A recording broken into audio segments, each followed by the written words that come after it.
There's something really exciting about zig fishing. It's a tactic that I've embraced a lot over the last 10 years. Dabbled with it when I was younger, just popping up bits of bread and dog biscuits on the surface. But yeah, the angler that appreciates that carp can be caught in more ways than just a pop up on the bottom or a bottom bait rig over some pellet or boilies, they really do go on to catch some great fish. They just work all year round. Gonna see what this is. It's been a little bit quiet this morning, but the sun's right up now. See if we can get a couple of fish.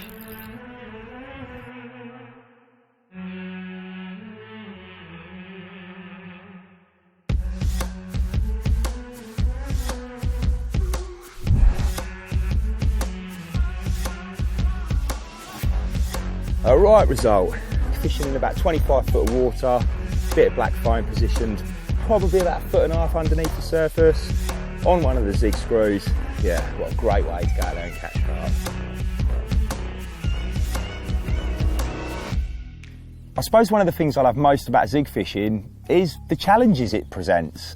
That's all part of fishing for me, working out pieces of the jigsaw, ascertaining how the fish are feeding in a situation, maybe their patrol routes, where they want to be, where they're happy spending their time. And a lot of that time, it is in the mid and the upper layers. The main reason I feel zigs are most effective at this time of year, and I'm talking sort of spring into summer even, is due to the fact that the fish are at their most active. They've just woken up from a cold winter where they've been dormant for the majority of it, and they're generally moving around the lake and visiting all parts of the lake and spending a lot of time sort of in the upper layers where the water is at its warmest. It could be a case of the fish aren't up for a munch and you're in effect lure fishing for them. You're watching their behaviour, their patrol routes, where they're chilling out. You're formulating an attack almost of positioning those zig hook baits at specific depths in the water and trying to entice them to suck in, you know, your pop-up or your piece of foam. Something Alan actually taught me many years ago when I was just sort of getting into the whole zig fishing thing. If you look at a carp's sort of 24-hour clock cycle, how many of those hours do they actually spend like on the bottom, you know, feeding physically on the bottom? Yet we're all out there with baits that are on the bottom.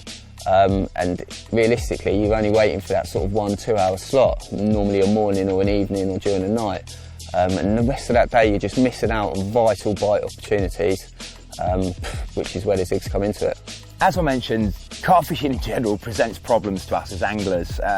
No tactic more so than zig fishing. They look difficult, you know, big long hook links, and whether you're fishing a fixed zig or an adjustable zig, bits and bobs and bits of foams, prone to tangles. It just doesn't look very practical. The fact that more often than not we'll scale our tackle right back, 8 or 10 pound hook links and small hooks. And until you get your head around them and start gaining a bit of confidence in them, I can see why people choose not to use them. A few years back I really got on the screw hype. I was very late to the party with this, but in all of my fishing I started to incorporate a screw of some kind for my hook bait mounting, and even with the zigs, using the little plastic screws with a hook bead and mounting my foam onto one of those. But that's all gone now with the launch of these ZIG screws. So the idea of the ZIG screws actually came around in spring 2018. I was fishing a club water and I was doing really well on the zigs. Throughout the sessions, I used to chop and change my hook baits because on certain days there always used to be maybe a colour foam or a certain pop-up that would work better than others. And I used to spend a lot of time bringing in the zigs, trying to change hook baits, and couldn't get my rods back up fast enough, especially if I was fishing over depth zigs and I was feeding floaters at the same time. And I'd use bait screws a hell of a lot in my bottom fishing, especially on the slip D rigs where I wanted to change between wafters, tiger nuts maybe, and other baits. I've always fished my zigs with a piece of silicone over the eye just to kick the hook link out at the perfect angle. So I thought there's got to be a way to implement a screw and a kicker, if you like, into one product. And that's where the idea of the ZIG screw was born. It's just such a simple way of mounting any possible zig hook bait to the shank of the hook, with the added benefit that I've got my zig aligner tube there in the form of the sleeve that it's built into. My actual first fish I caught on a zig screw was actually one of Church Lake's biggest residents, the two-tone Lin at over 45 pounds, and that was nailed on a red screw with a bit of black foam, and the hook hold was just exactly what you want from a zig, you know, bottom lip, perfect. But what I was really looking forward to was for spring to come around and get back down to my target water, which is where we are today, which is Kingfisher Lake on the Bluebell Complex. So I turned up for my first session of the year and I knew instantly that zigs were going to be the way forward, what with it being spring.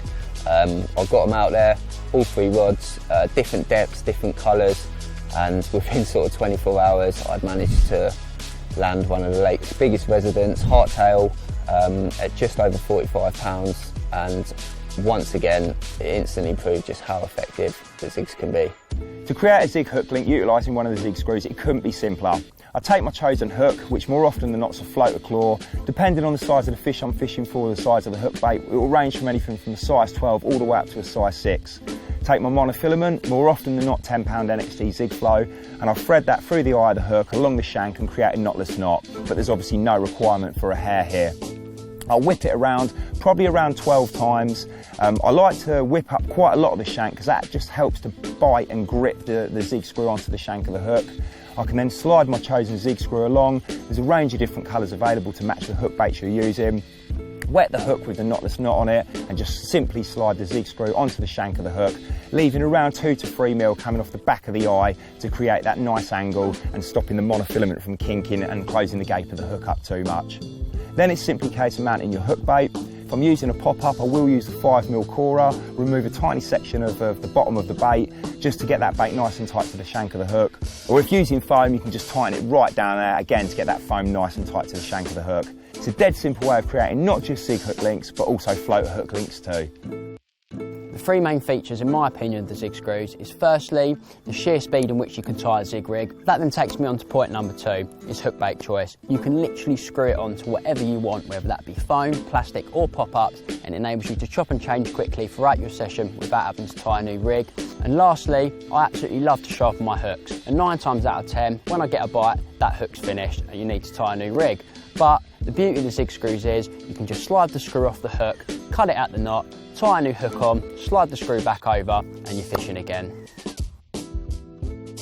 As mentioned, I got on the screw hype far too late. It won't be the case with these. I'm glad to have been using them now for at least the last 12 months. They've caught me some fantastic fish, and just like all my hook bait mounting across all the fishing I do, they've now made my zig and floater fishing a whole lot easier. Overall, I really think these are a massive step forward in zig fishing, and it means you can spend more time with your rods in the water than faffing around on the bank tying rigs. Head down to one of your local tackle shops now and check them out for yourself.